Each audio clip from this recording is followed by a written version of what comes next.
What's up, docs? I'm the Pillbug, and welcome back to Pesterquest. We're going on to Terezi. Took me a while to process what her name was again. I'm sorry. I'm tired. It's a cool, breezy evening. Violet leaves crunch under your feet as you stroll casually through a dense and inviting forest. Not an environment you're used to on this planet, that's for sure. You should be lapping up this serenity like a thirsty dog at a zen fountain. Instead, you're brooding. So many new friends, all of them a special breed of sad. You don't like seeing sad people, so you've done everything in your power to fix them. Slumber party, matchmaking, throwing a giant spider into a volcano. The smiles your new friends greet you with are all the proof you need that you've been doing good work. And yet, you can't help but wonder how much of a difference any of this really makes. Especially on Alternia. You gather that even if one of these kids avoids being murdered by an insectoid eugenics robot, they'll just wind up conscripted into a lifetime of military service under a colonial empire. Which makes it really hard to believe that inducing a few bouts of revolutionary catharsis will ultimately amount to much. It's a depressing thought, and you're not entirely sure what to do with it. Which is why you came out here. Nothing better for a soul than a nature hike, right? Maybe after a nice long walk, you'll come out right as... Hey, is that a treehouse? What? Ouch. Ouch is right, criminal. Oh, hi. Great. More shenanigans. You won't lie and say the prospect of making friends with a spooky shark in a glaringly red glass isn't appealing, but criminal doesn't leave a great taste in your mouth. When you try to move, well, you don't, because you tied to a chair. Strike 2 on the bad taste scorecard. Probably shouldn't stick around for strike 3. In a moment of uncharacteristic self-preservation, you close your eyes and attempt to zap away. But you can't? Your head hurts and your vision is still kinda hazy, which might imply brain damage on account of your surprise wanging. With your luck, that probably means your superpowers are permanently broken. Typical. Looking up at your captor again, you can't help thinking the specs are a bit extra. What kind of loser wears big angular sunglasses like that anyways? Dirk! You certainly be one to judge if you had the legal authority to do so. A fashionable dress like that with blood as deliciously red as yours. The hypocrisy on you stinks like a fragrant pus. Gross. Jeez, what's up with these aliens and their hang-ups about blood? Hang-ups? Gallows humor is an admirable quality. But such crowd-pleasing theatrics will not spare you from the full weight of... I went backwards. The law! Oh, hey Terezi, how you doing? A bizarre tableau unfolds before you. Stuffed dragons and benches, big angry monsters, empty noose dangling next to a window. Looks like you've just wandered into a courtroom drama. Much to your relief, your kidnapper isn't a shark. And you have to admit the glasses do come together in an ensemble, but is instead a short, stocky troll girl in a short-sleeved turtleneck and a pair of garish red Crocs. The fashion on this one is staggering, especially with the... Is that a sword cane with a dragon's head? It is! Because I'm blind and cool. But make no mistake, I don't need eyes to smell how guilty you taste. Wow, is every sentence that tumbles out of this troll's mouth going to be weird and uncomfortable? Yes, but enough from you, Cherry Cheeks. His honorable tyranny will only tolerate so much banter before holding you in contempt. You might be developing some contempt yourself, if you're being honest. Well, unless you want... I can't do the voices while laughing, god damn it. Well, unless you want to be squeezed until your organs burst from your eyes, You'll can the back talk and let the prosecution get to work. God. Oh man. Is that what being held as contempt means? God damn it, I can't read. Fine. You guess you'll be polite and stop interrupting. Thank you. I really appreciate it. Right. Now that we have the... Is that preamble? Now that we have the preamble out of the way, There is a ding from her computer, and her posture immediately switches from confident to frustrated. Hold on. She strides over to her husk top, tapping the gleaming edge of her cane in front of her as she does. Forgets the saliva in my mouth. You wonder what kind of miraculous accessibility contraptions exist on this planet that a blind person could just use. Is she looking at the monitor? Yes, she's licking her filthy fucking computer monitor, just slathering it up with her teal-tinted saliva, going at it like a husband greeting his war wife after 20 years at sea. Why? Sorry, give me a second. No problem, you say. Not like you're going anywhere. Okay, she's distracted. Now would be a great time to go somewhere. Your powers still seem to be on the fritz, but you think the weight of your incredible ass might shatter this chair if you could get some leverage. What am I gonna do? Use the noose? Where was I? Oh yeah, here. Save. I guess... Yeah, get the fuck out of here. I know what she does to her scale mates when they lose a trial. I'm not risking this shit. You lean forward onto your feet, take a deep breath, and then hop backwards as hard as you can. It worked! You scramble up to the broken chair as your captor turns towards you. What the fuck? You try to run, but the rope still around your legs has other plans as you trip. Try to catch your weight, fail, and just sort of let the momentum of your villain tumble carry you across the room. You slam into your captor and send you both flying out the window. Oh, this is a way higher up than you thought! You grab onto her and pray for dear life. Hey, you're not falling. That's a relief. You congratulate your agile friend for her quick reflexes and grabbing hold of... Oh. Oh no. You heard of a hung jury, but this is ridiculous. The prosecution rests in peace! Oh, Jesus Christ! Okay. Okay. Let's just move on. Pretend that didn't happen. We just wait it out. You decide it's best to wait this out. The sword and noose are a bit worrying, but the plush toys and chalk drawing strikes you that this is probably the closest thing Alternia has to a tea party. Which would be adorable if it weren't so depressing. Playing along seems like a prime friend-making activity. Also, you'd rather not see a young child get hung again. Besides, you never got hurt in a court of law. Besides, whoever got hurt in a court of law. After a few brisk keystrokes, she strolls back to her place in the center of the room. And not a word in half a sweep, and now she won't shut up. You ask her what she's talking about. It's just some just some dumb, angry girl who needs to leave me alone until the heat death of the universe. Who even cares anyway? Not me, that's who. Where were we? Crimes.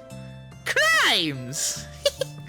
You are here today to face the highest justice under my authority as Premiered League-affiliated legislator in training of this honorable tyranny's court. I can't believe I read that so well. And it was with a said authority that I accuse you of the... Can't read. And it is with said authority that I accuse you of that most grievous of crimes against the Empire of her Imperious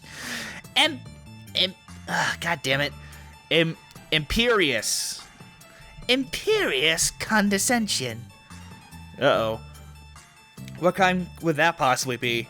Breaking and entering? Doping with the clown? You guess she could technically nail you down as an accomplice to murder, but... The crime of existing. What? You're waiting for the other shoe to drop, but the damn thing just seems to be stuck there. What did she say about being in training? You're beginning to wonder if this, what did she call this? Slalicator? Prosecutor? Public dexterpratist? You're beginning to wonder if this murder law actually knows what the hell she's talking about. You think I'm making this up? Do I really look like the kind of girl who would randomly commit unprompted and unjustified murder on a whim? Look, you've met some weird fucking trolls on this planet, and they all seem to have a pretty laissez-faire attitude about murders, so... No, you know what? Fine. If you're gonna be a predator, not a little wiggler about it, I'll just recite the whole fucking law verbatim. Article 5, subsection 11, paragraph 68 of the second new Code of Alternia Jurisprudence? Whatever.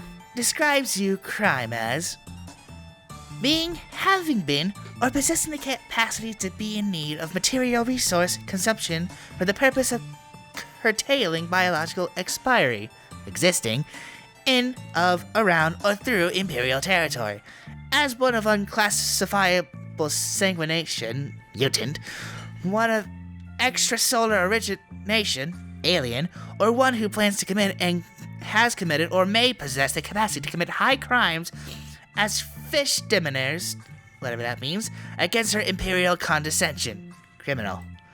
There, happy now? Dang, this girl really knows her stuff. Of course I do. I'm not some flyby lunar cycle. God damn it. Terezi's fucking typing work is one of the hardest for me to read. Fucking hell. And this is me reading ahead as well, so Jesus. I'm not some fly-by-lunar cycle troll slaughter consultant. I'm a fucking professional. Clearly. How could you question her expertise on the subject of what is and is not technically a crime when there's so many books piled up haphazardly? You definitely are existing as an alien after all, and you guess that does, by definition, make you a criminal. And from the look of that noose, you doubt the punishment is something as quaint as being thrown in a slammer. So is there an appeals process, or... Oh! She springs forward with surprising agility and presses her face right up against yours, sniffing you with alarming enthusiasm. Jesus!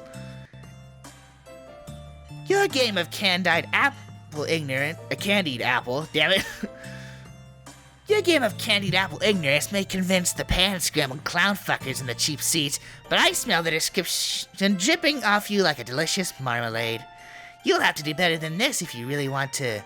She sniffs. Want to... She sniffs again. Did Kanaya make that dress? Oh, look it out. Yeah, you say. You and her are great friends. The best. In fact, you think she could message Kanaya right now to clear all this up. You know, like a character witness? I've witnessed your character plenty, and it's as bland as they come.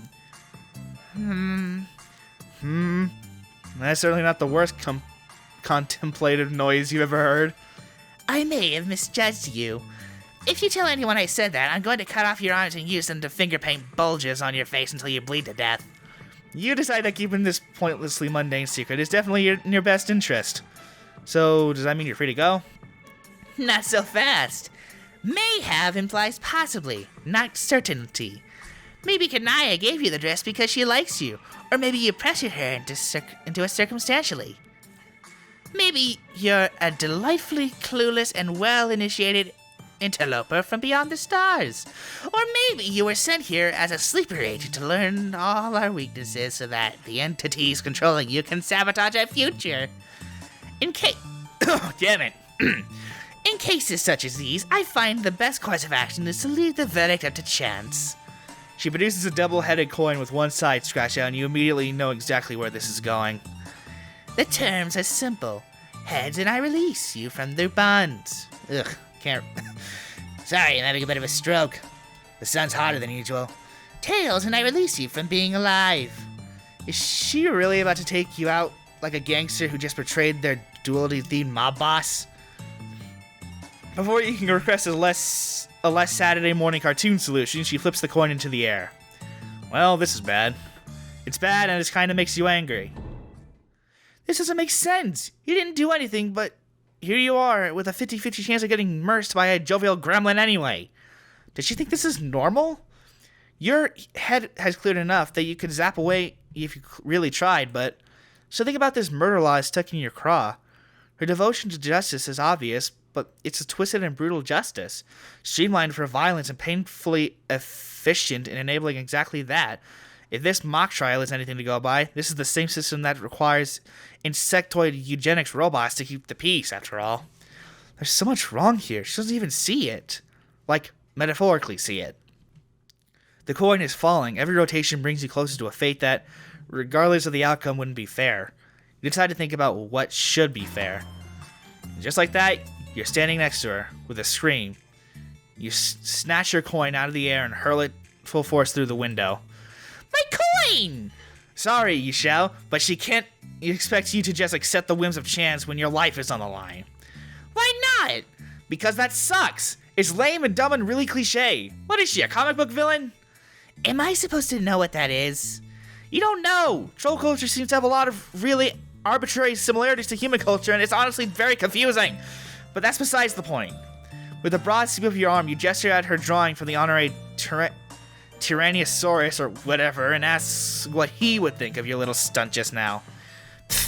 The trial isn't for him. We act like it... Spit.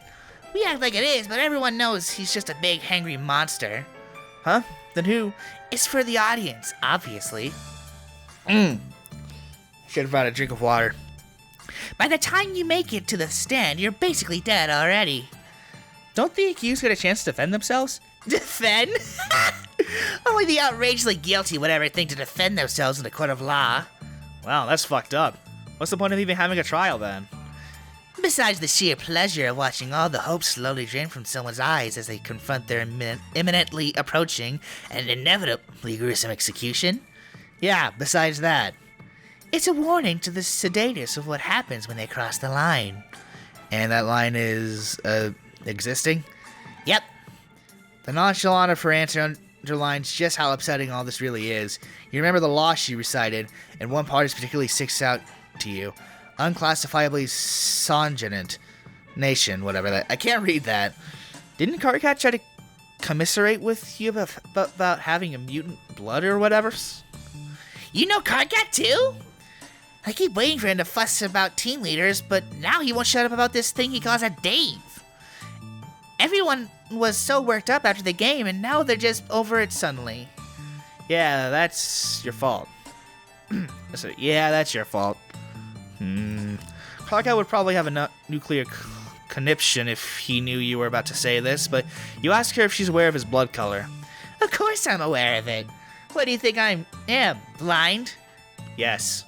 Karkat's mutant, right? If you remember correctly, that makes him guilty of the same crime you are. Her expression turns sour, and you can tell this is something she spent a lot of time trying not to think about.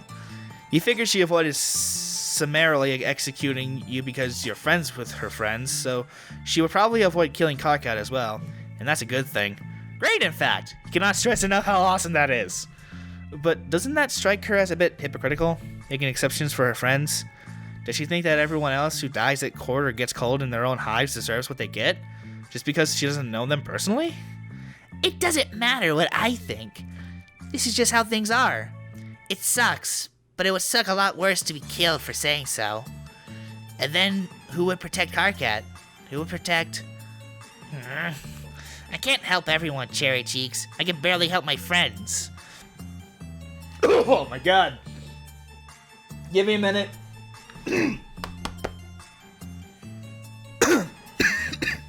Okay. Maybe if I stick it long enough, I can change things from the inside. That's the best any of us can hope for. You guess that doesn't sound like the worst plan. In fact, it kind of reminds you of who? Tizius! I know Tizius! You feel a sadness well up in your heart, so fast and heavy that it knocks you over into her, and without meaning to. Zap! Your vision is swimming, voices echoes in your head, but you can't pick up any of them out. You look around and something is watching you.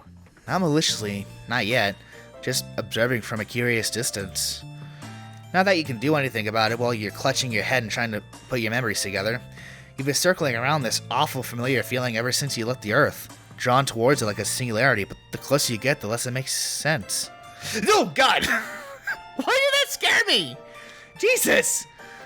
What the fuck just happened? Did you kill me just now? Is this a troll hell?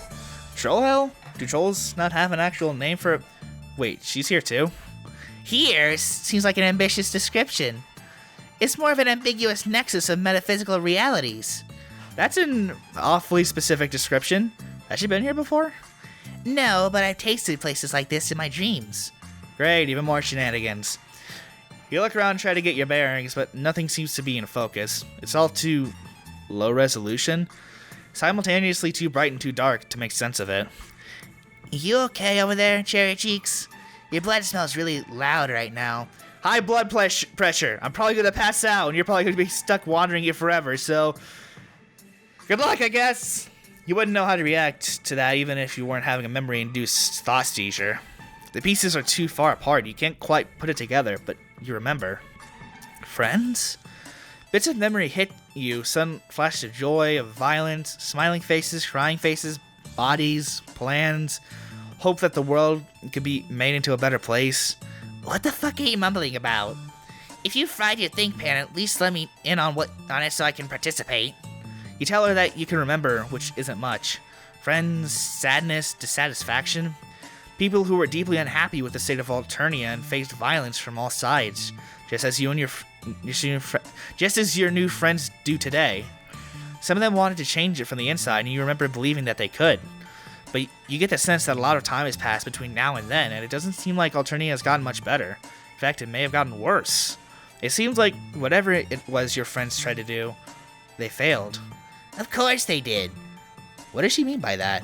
Even in the context of your nonsense time-traveling amnesia cover story, it's not hard to believe. Compelling idiots have good ideas all the time.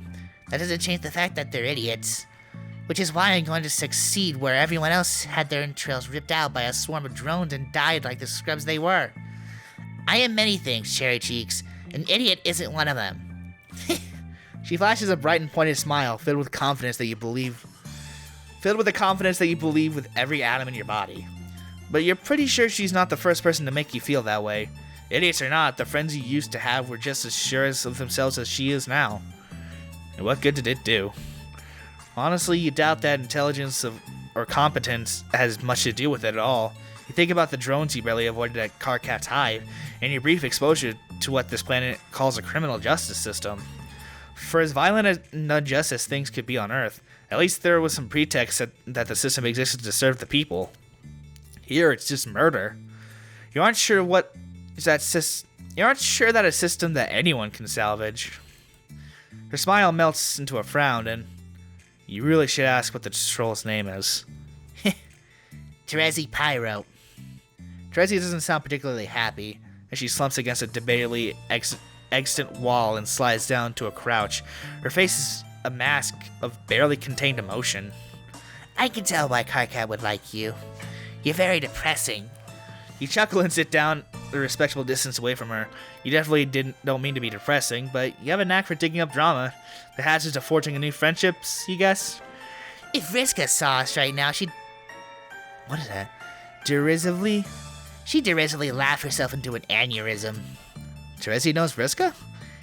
That's one way to put it. We were practically sisters before she broke the rules and ruined everything. How do you know her? Oh, you know, you played some flarp, killed some kids, felt guilty about it, threw Vriska's mom into a volcano. Wow, you really have gotten around. What's a mom? You'd think that was just about the saddest thing you ever heard get said if you didn't already know what the Lucis was. You killed her Lucis? So she's... That explains why she's been messaging me.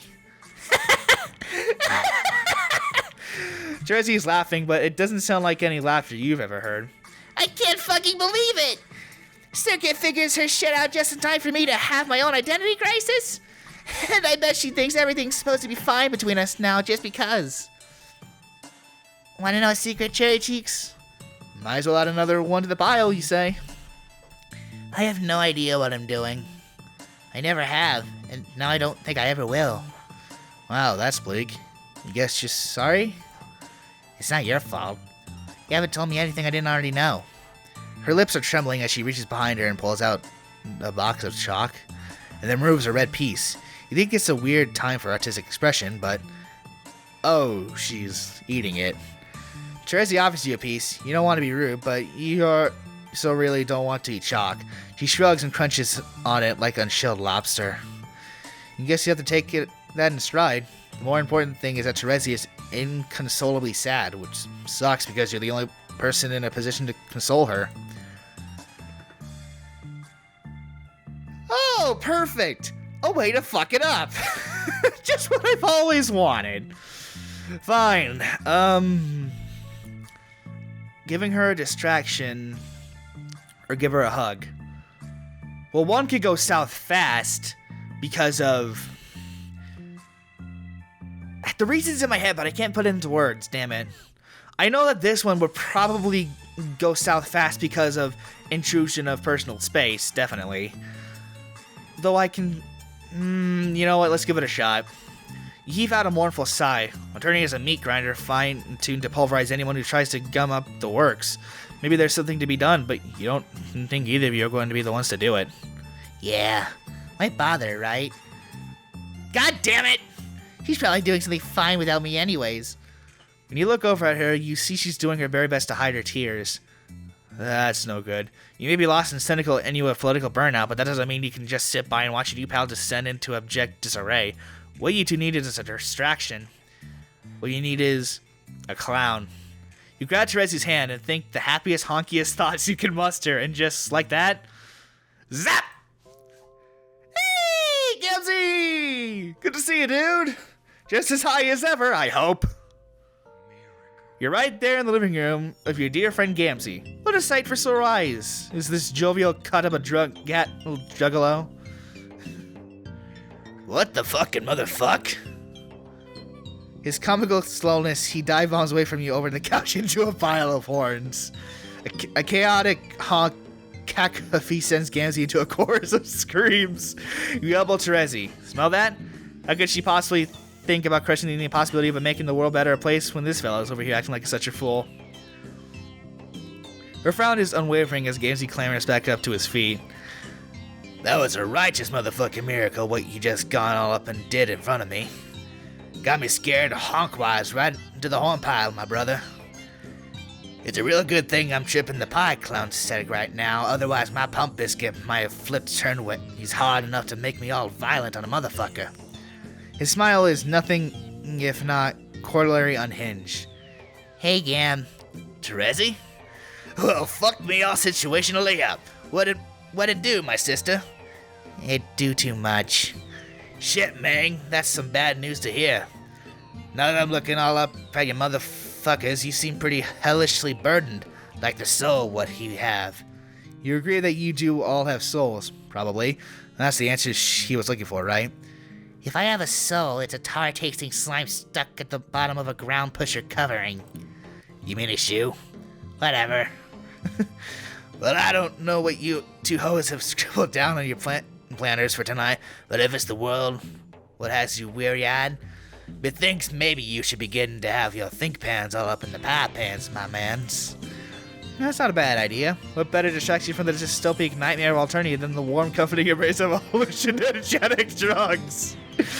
Terezi seems momentarily unsure, like some sensible part of her is deceptively begging to do literally anything else. Fuck it. She plops down on the couch with determination, sinking into it like a sack of disillusioned potatoes. That is directly the noise what I like to hear. Gamzee slithers down next to her and puts an arm around Terezi's shoulder. She tenses up, but doesn't push him away. What about you, Miracle Themester? Do you want to be getting all up in this? Damn it. He passed the seat next to him with a delightful grin. You think you feel the same tug of reason Terezi felt, but you'll be damned if you pretended to have more sense than a lawyer. Besides, you're having a hard time imagining anywhere you'd rather be than in the arms of a fragrant clown. He puts his arms around your shoulders as you sit and try to make yourself comfortable. Now ain't this just the coziest motherfucking snuggle shesh there ever had? God. You see Terezi sniff at an open, half-empty Fago bottle before taking a big swig. Pass me some of that wicked elixir, my sister. Gamzee takes his own demeanor sip, gargling as he sucks from the bottle. By the time he passes it to you, you're pretty sure it's more backwash than Fago. Which is still more Fago than none, you guess. It is, without a doubt, the most vile combination of taste and viscosity you've ever put in your body, but hey, at least now you're not thinking about politics. As you toss the empty bottle to the ground, already lost in a stupefied haze, you glance over at your new pal Terezi. She doesn't look happy, but at least she doesn't look sad. Goal accomplished, you guess. Waste. Oh no! Oh god damn it! Oh, it's ever. Oh man! All right, I think I got the bad ending judging by the music. So let's invade her personal space, I guess. You don't know how to fix this. You don't know how to make Terezi feel better. The best you can think to do is put your arms around her. Despite the fact that you are a complete stranger who basically just kidnapped her, she welcomes the embrace. I hated her for what she did. Not to me, but our friends. All but went to war over it. After our truce, we cut ties. My hope was that she would avoid hurting anyone else. But deep down, I knew I would have to kill her eventually. In the name of justice. She did terrible things, but so did I. We did some of them together. Why wasn't I culpable? Why did I blame her for something we did to each other? You think it's regrettably natural to blame the person in front of you when you get hurt, especially when the real problem is too big and esoteric to stab through the chest with a sword cane. Vriska did what she did because she had to. So did I. We both deserved the revenge we brought on each other. But we were all victims of the big picture. It made us what we are, and ensured we would do what we did. Every little injustice started there. And when we fight, whoever painted that picture smiles and laughs, because they know they've already won. She sits up a little straighter. You feel your spine follow suit almost on its own. Fuck that. Terezi slips out of your arms and stands up, pulling you to your feet with her. God damn it. Oh, I thought I skipped something, my bad. Her entire demeanor has changed. She's practically vibrating with determination. Take me to Vriska's hive. I'm assuming that's a thing you can do. Oh, yeah, that's a thing you can do. Your mind is still buzzing, but talking to Terezi has calmed that storm just enough for you to focus. As you take her hand, you spare a last look around this bizarre, impossible space. You still feel watched, but it's distant now. Maybe even approving? You have so many questions, but those will have to wait. Right now, you've got work to do. Zap! Hey, Vriska. Before you can even see where you've landed, Terezi marches up to a very surprised Vriska and backs her up against the wall. She stops just a few feet away, looking up at the cerulean spider girl with anger on her face. Despite their difference in stature, Vriska is intimidated? You caught her off guard and Terezi is unflinching. Oh. The room is completely silent. You see Terezi clenching a fist. She looks one wrong move away from unleashing hell. This isn't quite what you had in mind when you brought her here, and you really hope your friends aren't about to fight each other. Something in the air changes. You aren't entirely sure what's happening, but something is definitely happening, and you figure it's best to just cross your arms and pretend you don't exist. Terezi's posture softens. Her hands relax as she breathes a soft sigh. Vriska straightens up, letting her own tensions dissipate. You guess you're feeling a little less tense yourself? When Vriska cracks a hesitant smile, Terezi leans back. She's sniffing the air intensely, which feels like a good sign. Everyone's getting a little looser and a little more casual. Evidently an improvement. Then they both start cackling, slapping their knees like they just heard the most hilarious knock-knock joke in history. You'd sure like to get in on the joke too, but you figure it would probably be rude to ask. There's the smiles we know and love. And then they hug? You're not exactly sure what just happened, but you figure hugging is a powerful platonic friend activity, even in the worst of times. It's gotten you this far, after all. Yeah, that's all this is. Just two gal pals hugging it out. It's so sweet you could cry. When they separate, Terezi meanders over to the window overlooking the pit where Vriska's Lucis used to live. So she is dead. Oh yeah, I'm really broken up about it too. God damn it! Vriska winks at you. No, you're not. No, I'm not. Terezi turns and leans up against the windowsill. You have a lot to make up for. And that's why I've been messaging you. I want to apologize, okay? I don't want your apology, Vriska. I have a lot to make up for, too. There's definitely a kind of something going on in this room that you're completely oblivious to. You wonder what went down between these girls that they can't even talk about what they were talking about. What do you mean? There's so much injustice in the world. Every drop of deliciously innocent and painfully extracted blood on this planet is just paint for the fishy fucks up top to play with. And the worst part is that we're complicit. We revel in it even. I reveled in it. Terezi, are you... They could never make this violence good, so they had to make it fun. And I had so much fun hurting people. Who knows how long it have gone on like that if it hadn't been for our weird and invasive species of friend here. Terezi wipes a tear from her cheek and smiles at you, and you feel a huge wave of relief. Friends with the former murderer lawyer in training. You sure know how to pick 'em, apparently. So somehow, without dying. For once, Vriska, I want to revel in something good. I want them to feel the razor edge of their own justice. I want their blood to stain the dirt beneath my feet like the pathetic wiggling insects they are. But I can't do it alone. I don't want to do it alone. Huh? You watch as Terezi takes in a measured breath for just a moment. You can imagine her standing in a room full of determined people, just behind the person everyone else would call a leader, smiling a wicked smile. She's not the one who commands the stage, you think. She's the one who controls the spotlight. She's the one who knows what happens next. I'm not sure what we are together anymore, Vriska. I've hated you. I felt a lot of things.